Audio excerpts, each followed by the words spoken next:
बहुत समय पहले की बात है। पूर्व दिशा में फैला हुआ एक विशाल जंगल था जिसका नाम था मयूरवन। ये जंगल इतना बड़ा था कि उसकी सीमाएं किसी को पता नहीं थीं। ऊंचे ऊंचे साल और सागौन के पेड़ आसमान को छूते थे। सुबह होते ही पक्षियों की मधुर आवाजें पूरे जंगल में गूंजने लगतीं। नदी का साफ पानी चांदी की तरह चमकता था और हवा में फूलों की सुगंध फैली रहती थी। मयूर वन में हर प्रकार के जीव रहते थे। हिरन, खरगोश, हाथी, बंदर, तोते, मोर और कई रंग बिरंगे पक्षी। उनमें कुछ शिकारी भी थे, लेकिन जंगल के नियम इतने सख्त थे कि सब संतुलन बनाकर रहते थे। उसी जंगल के बीचों बीच एक पुराना बरगद का पेड़ था। उसकी जड़ें जमीन से बाहर निकलकर ऐसे फैली थीं मानो कोई विशाल नाग धरती पर सो रहा हो। उसी पेड़ पर रहता था एक बुद्धिमान कौवा जिसका नाम था कालू। कालू साधारण कौवा नहीं था, वो बहुत समझदार, दूरदर्शी और सच्चा मित्र था। उसकी चमकती काली आंखें हमेशा आसपास की हर चीज पर नजर रखती थीं। उसी बरगद के नीचे एक छोटी सी गुफा में रहता था एक सुंदर हिरण जिसका नाम था चंद्र। उसके शरीर पर सफेद धब्बे थे और उसकी आंखें बेहद मासूम थीं। वो तेज दौड़ सकता था, लेकिन उसका दिल बहुत भोला था। कालू और चंद्र की दोस्ती पूरे जंगल में मशहूर थी। सुबह होते ही कालू पेड़ से नीचे उड़कर आता और जोर से आवाज लगाता, अरे ओ चंद्र, अभी तक सो रहे हो क्या? गुफा के अंदर से उनींदी आवाज आती। बस दोस्त, 2 पल और सोने दो। कालू हंस पड़ता। 2 पल बोलकर तुम पूरा सूरज चढ़ा देते हो। कुछ देर बाद चंद्र बाहर निकलता, अंगड़ाई लेता और दोनों जंगल की सैर पर निकल जाते। वे साथ खाना खोजते, साथ नदी पर पानी पीते और शाम को वापस बरगद के पास लौट आते। एक दिन नदी किनारे घूमते हुए चंद्र बोला, कालू, तुम्हें कभी डर नहीं लगता? किस बात का? इस जंगल में इतने शिकारी जानवर हैं, कभी भी कुछ भी हो सकता है। कालू मुस्कुराया। डरना बुरा नहीं है दोस्त, लेकिन डर के कारण जीना छोड़ देना गलत है। चंद्रा ने हंसते हुए कहा, तुम तो हमेशा बड़ी बड़ी बातें करते हो और तुम हमेशा बिना सोचे भरोसा कर लेते हो। दोनों हंस पड़े, लेकिन उसी समय झाड़ियों के पीछे 2 चमकती आंखें उन्हें देख रही थीं। वो थी एक चालाक लोमड़ी, लायरा।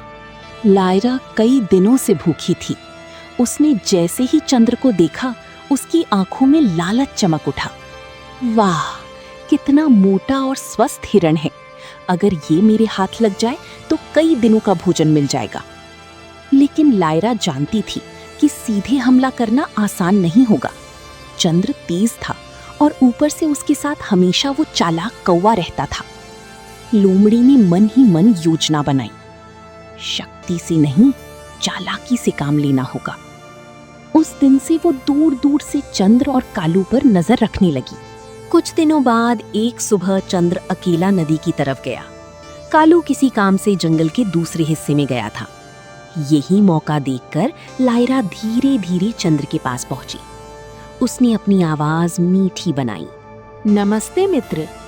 चंद्र चौंक गया। कौन हो तुम? लोमड़ी ने दुखी चेहरा बनाया। डरो मत, मेरा नाम लायरा है। मैं इस जंगल में अकेली रहती हूँ। चंद्र थोड़ा पीछे हट गया। लेकिन मैं तुम्हें जानता नहीं। लोमड़ी ने लंबी सांस ली। जान पहचान तो समय के साथ हो जाती है, मैं बस दोस्ती करना चाहती हूँ। चंद्र चुप रहा। लायरा ने झूठी उदासी दिखाते हुए कहा, मेरे सारे साथी मुझे छोड़कर चले गए। इस बड़े जंगल में मेरा कोई नहीं है। उसकी आंखों में नकली आंसू आ गए। भोला चंद्र पिघल गया। अच्छा, अगर तुम सच कह रही हो तो हम दोस्त बन सकते हैं। लोमड़ी के मन में खुशी की लहर दौड़ गई। बहुत बहुत धन्यवाद मित्र।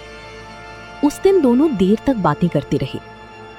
शाम को जब चंद्र वापस बरगद के पास पहुंचा तो कालू पहले से वहां बैठा था। कालू ने लायरा को देखा और उसकी आंखें सिकुड़ गईं। ये कौन है? चंद्र खुशी से बोला, ये मेरी नई दोस्त लायरा है। कालू तुरंत गंभीर हो गया। लोमड़ी और दोस्त? लायरा मुस्कुराई। क्यों, क्या लोमड़ियां दोस्त नहीं हो सकती? कालू बोला, हो सकती हैं, लेकिन चालाक लोमड़ियों पर जल्दी भरोसा नहीं करना चाहिए। लायरा ने दुखी चेहरा बना लिया। लगता है तुम्हें मुझसे समस्या है। चंद्र बीच में बोला, अरे नहीं नहीं, कालू ऐसे ही बोलता है। लेकिन कालू समझ चुका था कि कुछ गड़बड़ जरूर है। रात को जब लायरा वहां से चली गई तब कालू ने चंद्र को समझाया, मुझे उस लोमड़ी पर भरोसा नहीं है। चंद्र हंस पड़ा, तुम हर किसी पर शक करते हो और तुम हर किसी पर भरोसा। दोस्ती में शक नहीं करते कालू। कालू ने गंभीर आवाज में कहा, सच्ची दोस्ती वही होती है जो मुसीबत में साथ दे। मीठी बातें करने वाला हर कोई दोस्त नहीं होता। लेकिन चंद्र ने उसकी बात को मजाक में उड़ा दिया। अगले कई दिनों तक लायरा रोज चंद्र के साथ घूमने लगी। वो उसे नई नई जगहें दिखाती, मीठी बातें करती और धीरे धीरे उसका विश्वास जीतती गई। कालू दूर से सब देखता रहता, लेकिन चंद्र अब उसकी बातें कम सुनने लगा था। मित्र चंद्र, क्या तुम सच में स्वादिष्ट भोजन खाना चाहती हो? चंद्र की आंखें चमक उठी। कहाँ? लोमड़ी मुस्कुराई। जंगल के बाहर एक खेत है, वहां इतनी ताजी सब्जियां और फल हैं कि तुम देखते रह जाओगी। चंद्र थोड़ा घबराया, लेकिन जंगल के बाहर जाना ठीक होगा? अरे डरती क्यों हो, मैं तुम्हारे साथ हूं। भोला चंद्र मान गया। उसे नहीं पता था कि वो धीरे धीरे खतरनाक जाल की तरफ बढ़ रहा है। अगली सुबह सूरज की पहली किरणें जंगल में फैली ही थीं कि लायरा चुपके से बरगद के पास पहुंच गई। चंद्र पहले से उसका इंतजार कर रहा था। चलो दोस्त, लायरा मुस्कुराकर बोली। चंद्र उत्साह से उछल पड़ा, आज मैं ढेर सारा स्वादिष्ट खाना खाऊंगा। ऊपर डाल पर बैठा कालू ये सब देख रहा था। उसकी आंखों में चिंता साफ दिखाई दे रही थी। वो नीचे उड़कर आया। कहाँ जा रहे हो तुम दोनों? लायरा तुरंत बोली, बस थोड़ी दूर घूमने जा रहे हैं। कालू ने चंद्र की तरफ देखा। मुझे अच्छा नहीं लग रहा, संभल कर जाना। चंद्र हंस पड़ा, तुम बेकार में चिंता करते हो दोस्त। कालू ने आखिरी बार समझाया, हर चमकती चीज सोना नहीं होती। लेकिन चंद्र बिना कुछ सुने लायरा के साथ चल पड़ा। दोनों जंगल पार करके एक बड़े खेत के पास पहुंचे। वहां हरी हरी सब्जियां उगी हुई थीं। ताजी गाजर, मूली, पालक और मीठे फल देखकर चंद्र की आंखें चमक उठी। वाह, वो खुशी से बोला, इतना सारा खाना। लायरा मुस्कुराई, मैंने कहा था ना, तुम्हें ये जगह बहुत पसंद आएगी। भोला चंद्र सब कुछ भूलकर खाने लगा। वो खुशी से उछलता, दौड़ता और स्वादिष्ट पत्तियां खाता रहा। दूर खड़ी लायरा मन ही मन सोच रही थी, खा लो, जितना खाना है खा लो, जितने मोटे होगे उतना मजा आएगा। उस दिन दोनों पेट भर कर लौटे। फिर ये रोज का नियम बन गया। हर सुबह वे खेत में जाते और खूब खाना खाते। लेकिन कुछ ही दिनों में खेत का मालिक परेशान हो गया। एक शाम किसान अपने टूटे पौधों को देखकर गुस्से से चिल्लाया, आखिर कौन मेरी फसल बर्बाद कर रहा है? उसने जमीन पर हिरण के पैरों के निशान देखे। उसकी आंखों में क्रोध भर गया। अच्छा, तो ये काम किसी हिरण का है, अब मैं उसे छोड़ूंगा नहीं। उस रात किसान ने खेत में एक मजबूत जाल बिछा दिया। अगली सुबह लायरा हमेशा की तरह चंद्र को लेकर खेत पहुंची।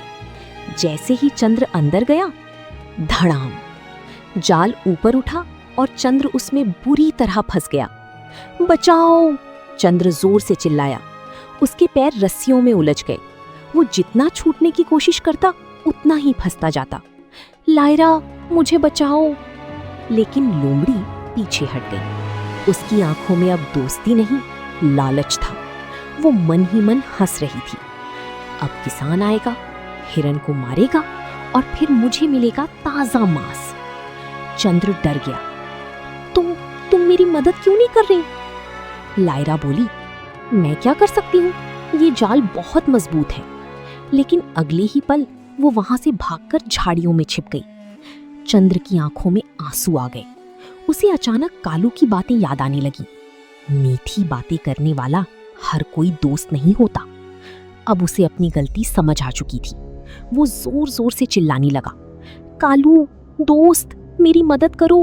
उसी समय जंगल में कालू को उसकी आवाज सुनाई दी। वो तुरंत आसमान में उड़ता हुआ खेत की तरफ आया। जैसे ही उसने चंद्र को जाल में फंसा देखा, उसका दिल बैठ गया। मैंने तुम्हें समझाया था, उसने दुखी आवाज में कहा। चंद्र रो पड़ा, मुझसे बहुत बड़ी गलती हो गई दोस्त, कृपया मुझे बचा लो। कालू ने चारों तरफ नजर दौड़ाई। दूर से किसान आता दिखाई दे रहा था। उसके हाथ में मोटी लकड़ी थी। कालू तुरंत समझ गया कि समय बहुत कम है। उसने फुसफुसा कर कहा, सुनो, अब केवल एक तरीका है। क्या? मरे हुए जैसा लेट जाओ, सांस भी धीरे लेना। चंद्र घबराया, अगर किसान ने सच में मार दिया तो? कालू बोला, मुझ पर भरोसा रखो। चंद्र तुरंत शांत होकर जमीन पर लेट गया। उसने आंखें बंद कर ली। कालू उसके ऊपर बैठ गया और उसकी आंखों और पैरों को चोट से हल्का हल्का ठोकने लगा, जैसे कोई मृत जानवर को खा रहा हो। कुछ ही देर में किसान वहां पहुंच गया। उसने हिरण को बिल्कुल शांत पड़ा देखा। लगता है जाल में फंसकर मर गया। वो निराश हो गया। मरा हुआ हिरण मेरे किसी काम का नहीं। किसान ने जाल खोला और रस्सियां हटाने लगा। उसी पल कालू जोर से चिल्लाया, अब भागो। चंद्र बिजली की तरह उठा और तेजी से जंगल की तरफ भाग गया। अरे, किसान चिल्लाया, धोखा। लेकिन तब तक बहुत देर हो चुकी थी। कालू भी उड़ गया। किसान गुस्से से पैर पटकता रह गया। जंगल पहुंचकर चंद्र हांफने लगा। उसकी आंखों में शर्म थी। दोस्त, मैंने तुम्हारी बात नहीं मानी। कालू शांत स्वर में बोला, गलती हर कोई करता है, लेकिन उससे सीखना जरूरी है। चंद्र बोला, तुमने मेरी जान बचाई। सच्चा दोस्त वही होता है जो मुसीबत में साथ दे। कालू मुस्कुराया। अब समझ आए? दोनों हंस पड़े। लेकिन उसी समय झाड़ियों के पीछे लायरा ये सब देख रही थी। उसकी आंखों में गुस्सा जल रहा था। इस कौवे ने मेरा पूरा खेल बिगाड़ दिया। उसे नहीं पता था कि अब उसकी चालाकी उसी पर भारी पड़ने वाली है। उस रात मयूर वन में हल्की बारिश हुई। पेड़ों की पत्तियों से पानी की बूंदें टपक रही थीं और ठंडी हवा पूरे जंगल में फैल गई थी। लेकिन बरगद के नीचे बैठे चंद्र की आंखों में नींद नहीं थी। वो बार बार अपनी गलती के बारे में सोच रहा था। अगर कालू समय पर नहीं आता तो आज मैं जिंदा नहीं होता। कालू ऊपर डाल पर बैठा उसे देख रहा था। अब पछताने से क्या फायदा, आगे से समझदारी से काम लेना। चंद्र धीरे से बोला, लेकिन लायरा ने मेरे साथ ऐसा क्यों किया? मैंने तो उसे सच्चा दोस्त माना था। कालू की आवाज गंभीर हो गई। कुछ लोग दोस्ती नहीं, फायदा देखते हैं। थोड़ी देर दोनों चुप रहे। फिर अचानक कालू बोला, लेकिन एक बात तय है। क्या? उस लोमड़ी को उसकी चालाकी का सबक जरूर मिलेगा। चंद्र ने आश्चर्य से पूछा, कैसे? कालू की आंखों में चमक आ गई। जिस तरह उसने तुम्हें लालच देकर जाल में फंसाया, उसी तरह अब वो खुद फंसेगी। अगली सुबह कालू ने पूरी योजना चंद्र को समझाई।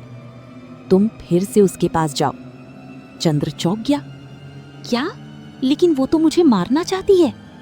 इसीलिए तो जाना है। उसे लगना चाहिए कि तुम्हें उस पर शक नहीं हुआ। चंद्र थोड़ा डर गया। अगर उसने फिर कोई चाल चली तो? कालू बोला, इस बार मैं हर पल तुम्हारे साथ रहूंगा। चंद्र ने गहरी सांस ली। ठीक है, मैं कोशिश करूंगा। दूसरी तरफ लायरा अपनी गुफा में बैठी गुस्से से दांत पीस रही थी। इतनी मेहनत के बाद भी हिरण हाथ से निकल गया। उसी समय उसने बाहर कदमों की आवाज सुनी। वो चौंक कर बाहर आई। सामने चंद्र खड़ा था। लायरा अंदर ही अंदर खुश हो गई, लेकिन चेहरे पर चिंता दिखाते हुए बोली, अरे मित्र, तुम ठीक हो? उस दिन मैं बहुत डर गई थी। चंद्र ने मासूम बनते हुए कहा, मैं बच गया दोस्त, शायद भगवान ने मेरी रक्षा की। लायरा मन ही मन हंसी। भगवान नहीं, तुम्हारी किस्मत अच्छी थी। लेकिन ऊपर से बोली, मैं तो तुम्हारी मदद लाने गई थी। चंद्र ने ऐसे दिखाया जैसे उसे पूरी बात पर विश्वास हो गया हो। मुझे पता है, तुम मुझे कभी अकेला नहीं छोड़ सकती। लायरा खुश हो गई। मूर्ख हिरण अभी भी मेरी जाल में है। कुछ दिनों तक चंद्र फिर से उसके साथ घूमने लगा, लेकिन इस बार सब कुछ कालू की योजना के अनुसार हो रहा था। कालू दूर दूर से नजर रखता रहता। एक शाम चंद्र बोला, मित्र लायरा, मुझे अब एक और खेत का पता चला है। लोमड़ी की आंखें चमक उठी। सच? हाँ, वहां पहले वाले खेत से भी ज्यादा खाना है। लायरा लालच में आ गई। तो चलो अभी चलते हैं। चंद्र मुस्कुराया। कल सुबह चलेंगे। उस रात लायरा खुशी से सो भी नहीं पाई। वो सोच रही थी, अब की बार हिरन नहीं बचेगा। लेकिन उसे नहीं पता था कि शिकारी अब खुद शिकार बनने वाली है। अगली सुबह चंद्र लायरा को लेकर जंगल के बाहर पहुंचा। कुछ दूर चलने के बाद वे उसी किसान के खेत के पास पहुंचे। किसान ने इस बार पहले से भी बड़ा जाल लगाया था। चंद्र जानबूझकर सावधानी से किनारे किनारे चल रहा था, लेकिन लालच में अंधी लायरा का ध्यान केवल खाने पर था। वाह, इतने सारे फल! वो तेजी से आगे बढ़ी। अचानक धड़ाम! जमीन के नीचे छिपा जाल ऊपर उठा और लायरा उसमें बुरी तरह फंस गई। आह! लोमड़ी जोर जोर से चिल्लाने लगी, मुझे बचाओ! चंद्र थोड़ा पीछे हट गया। उसकी आंखों में अब मासूमियत नहीं थी। वो शांत स्वर में बोला, कैसा लग रहा है दोस्त? लायरा समझ गई कि वो फंस चुकी है। तुमने मुझे धोखा दिया। उसी समय ऊपर पेड़ से कालू उड़कर नीचे आया। धोखा? कालू हंस पड़ा। जो दूसरों के लिए गड्ढा खोदता है वो खुद उसमें गिरता है। लायरा गिड़गिड़ाने लगी, कृपा करके मुझे बाहर निकाल दो, मैं अब कभी बुरा काम नहीं करूंगी। चंद्र की आंखों में पुरानी दर्द की याद उभर आई। जब मैं जाल में फंसा था तब भी मैंने तुमसे यही कहा था। लोमड़ी शर्म से सिर झुका गई। कुछ ही देर में किसान वहां पहुंच गया। जाल में फंसी लोमड़ी को देखकर वो गुस्से से बोला, अच्छा, तो यही मेरी फसल खराब कर रही थी। उसने लोमड़ी को रस्सी से बांधा और पिंजरे में बंद कर लिया। लायरा डर से कांपने लगी। वो चंद्र और कालू को जाते हुए देखती रही। चंद्र पीछे मुड़ा और बोला, सच्ची दोस्ती विश्वास पर चलती है, धोखे पर नहीं। कालू ने कहा, और लालच का अंत हमेशा बुरा होता है। दोनों वहां से चले गए। कुछ दिनों बाद मयूर वन में फिर से शांति लौट आई। चंद्र अब पहले से ज्यादा समझदार हो चुका था। वो हर किसी पर आंख बंद करके भरोसा नहीं करता था। एक शाम दोनों दोस्त नदी किनारे बैठे थे। सूरज डूब रहा था और आसमान लाल रंग से भर गया था। चंद्र मुस्कुराकर बोला, कालू, अगर तुम मेरे दोस्त न होते तो शायद मैं आज जिंदा ना होता। कालू हंस पड़ा, और अगर तुम थोड़े समझदार होते तो मुझे इतनी मेहनत न करनी पड़ती। दोनों जोर से हंसने लगे। उन्हें नहीं पता था कि मयूर वन में जल्द ही एक नई मुसीबत आने वाली है। ऐसी मुसीबत जो पूरी जंगल की जिंदगी बदल देने वाली थी।